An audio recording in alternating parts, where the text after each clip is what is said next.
Now to reports that 24-year-old Jordon Hudson is telling people that she is engaged to veteran American football coach Bill Belichick, who's a dude who, well, is not just old enough to be her father, he's old enough to be her grandfather, Kinsey. That's right. And one of the reasons why people really do believe that this is true is because he just had a fresh paint job on his boat that's fueling this speculation. So his boat used to be painted to say 8 rings in honor of his Super Bowl titles. Now it says 1 + 8 rings. I mean, this guy is so much older than Hudson. I wouldn't tempt fate with "till death do us part" on the wedding vows. That could be any minute now. Just, 50 years between them. That's a few years. Now, an insider has told the Daily Mail that Hailey and Justin Bieber's marriage has turned ugly, the pair going at each other's throats, apparently.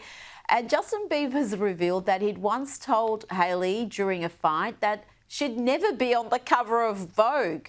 What sort of a thing is that to say during a fight? Bizarre. And to announce that to the world on the day that they release her Vogue cover, which completely hijacked the headlines. She didn't get to have a victory lap about this cover because all anyone wanted to talk about was the nasty way that he treated her and what he said to her. You know, in this same article, the source quotes them as Romeo and Juliet without the morbid ending. You know, calling them Romeo and Juliet does not make it romantic. It just means their relationship has a body count. You know, there's nothing romantic about this drama.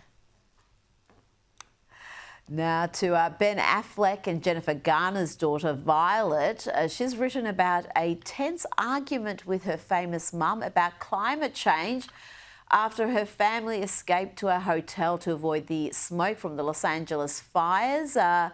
This is in a candid essay for Yale. Kinsey, what else can you tell us? I mean, she calls her brother basically stupid. You know, this paper is so arrogant and condescending. It's really brave for her to speak out about climate change from the comfort of a luxury hotel suite that her famous mother paid for. And it's easy to worry about the ice caps melting when you've never had to worry about paying rent. Her mother is so sweet and was elbow deep in ash volunteering to rescue people and pets during those fires. I don't think she needed a lecture from a Nepo baby. Yes, the Nepo babies can be insufferable. Now, sources have told Page Six that Taylor Swift will finally have the chance to buy back the original recordings of her first 6 albums. Kinsey, it's going to cost a bit, isn't it? I know, but will she, Rita? 2 years ago, Bloomberg estimated that the re-recorded albums had a combined value of $400 million. So she earns royalties from each streaming song, each record sales, album purchases. So the PR war between Taylor and Scooter Braun turned out to be incredibly lucrative for her. Would she rather continue to re-record what's left? I don't know, but I do know that she may be called as a witness in the Blake Lively Justin Baldoni case, and that I've got the popcorn ready for because that's going to be good times. But before you go, King Charles and Queen Camilla are coming to North America. There's a great deal of conjecture, interest in whether this will mean a reunion with Harry. Is that on the cards, Kinsey?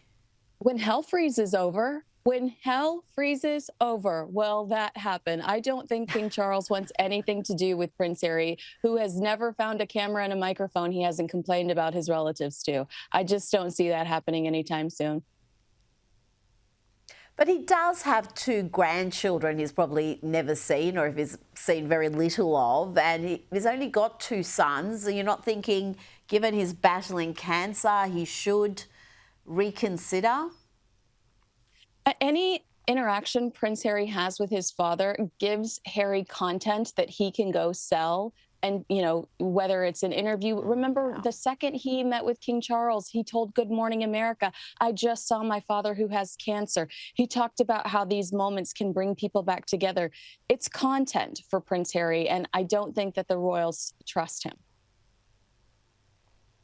That is an excellent point, and I think probably that's the number one reason why nobody in the family wants to deal with him or Meghan, because they don't want to provide more content for the next podcast, the next Netflix series or book. Kinsey Schofield, you nailed it. Thank you so much for your time tonight.